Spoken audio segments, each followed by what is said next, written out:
everybody, welcome to Dimples Does. I'm Dimples, and this is Dimples Does. I just said that. Hey everybody, welcome to Dimples Does. I'm Dimples.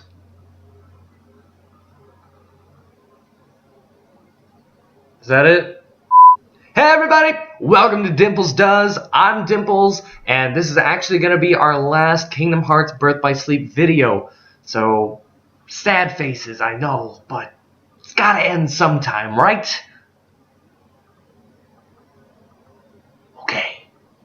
Well, today I thought I'd do something a little different. I don't know if I'll keep doing it for different series. That's a word. I hope you like it. If not, you know, we don't have to do this kind of thing again. It's totally cool. At the end of the video, I will let you guys know what was most voted on and what we're going to be doing for the next series. But this is going to be my top 5 favorite bosses in Kingdom Hearts Birth by Sleep. Number 5.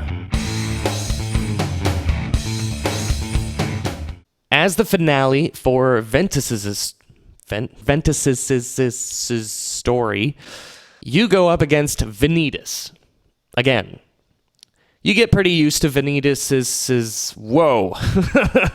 Vanitas' fighting style, from earlier in the game. The start of this fight is really nothing special. You don't get thrown anything that you haven't really seen before or that you don't really expect to see. But that changes in the second stage of this fight. The X-Blade is forged, and you fight Vanitas inside your heart. His moves are quicker and more powerful. Still, he's not very hard to beat, but it's not without its challenges. Vanitas will warp around the stage, attacking and being kind of crazy. The trick is really knowing when to guard. Guarding is really overpowered in the game, and that's a tip, by the way. You're welcome. Finally, you get to the third stage of this fight. This is kind of the weird one. Basically, you're using Vanitas' ability gauge, sort of like you're using him for D-Link, only your health is the important one and not Vanitas' health. You need to attack using Vanitas' abilities, then using his final move. I think Square Enix was trying to make something kind of cool and unique and interesting, but to me, it just kind of felt weird. It was very discouraging when he's so low on health, and yet you can't kill him without getting that gauge all the way up. Still, you can't doubt that this fight does take you in several directions and keeps you constantly aware of what's going on. It definitely entertains you. Number 4.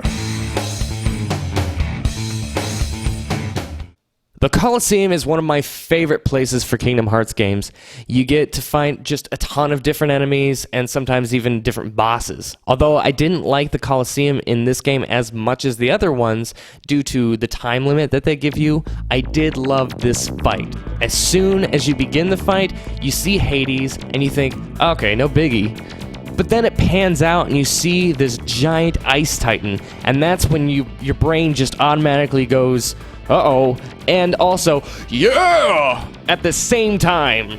However, that epicness and even nervousness goes away about the same time when you realize that Hades doesn't really fight you until the Ice Titan is beaten.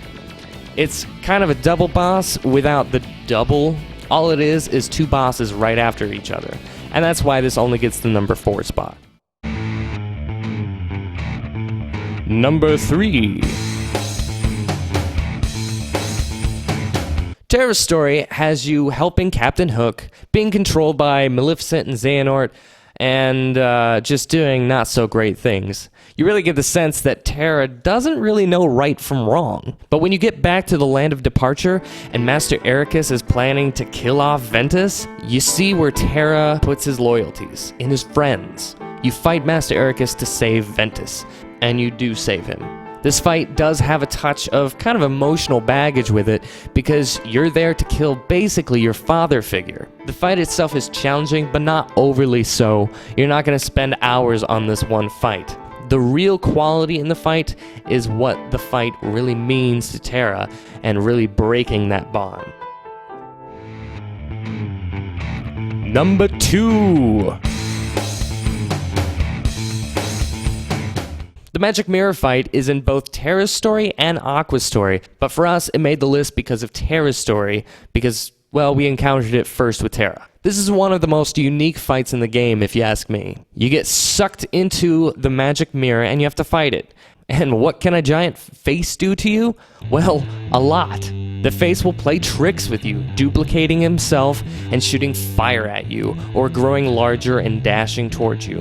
If that's not enough, the atmosphere itself is trippy, and it's easy for you to lose a sense of where you are and get confused into making mistakes. With that said, the Magic Mirror fight is still one of the first bosses in the game and can be conquered fairly easily, but it earns the number 2 spot because not only is it an interesting boss, but with the atmosphere changing, it gives this whole other quality to the fight that no other fight really has in the whole game, and that's really cool. Number 1. Now, when you first fight Xehanort as Terra, you get pwned a lot. And that's still the case here, but the reason that we chose this particular fight is because you already have some experience with this enemy. Even with knowing Xehanort's attack, it's still very challenging, but because you've already beaten him in Terra's story, it doesn't feel like you'll never get it done. It seems more doable. In other words, you get more encouraged rather than enraged. But even after beating Xehanort in this way, there's a second stage. Your first thought is, oh no, I can't die here, otherwise I gotta do all that over again. So it's a good thing that the fight is much more relaxed than the first section of the fight. At least I found it much easier.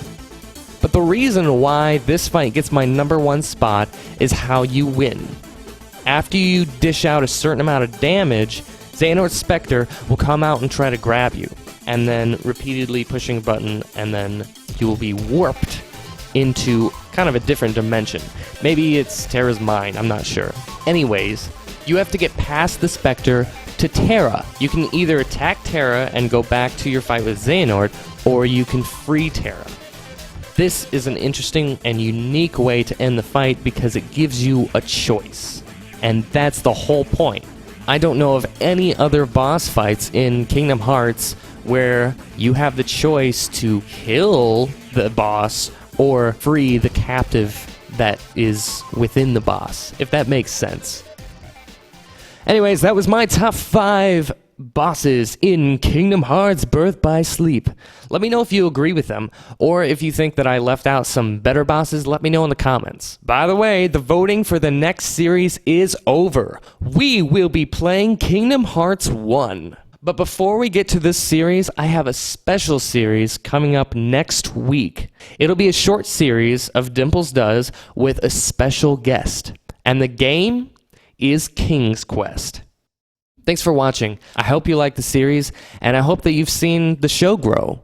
Hopefully you think we've gotten a lot better. If so, how about giving that like button a click? And remember to subscribe. It's the best way for us to let you know when new videos come out, and also it helps us a lot out too. Thanks again. Bye.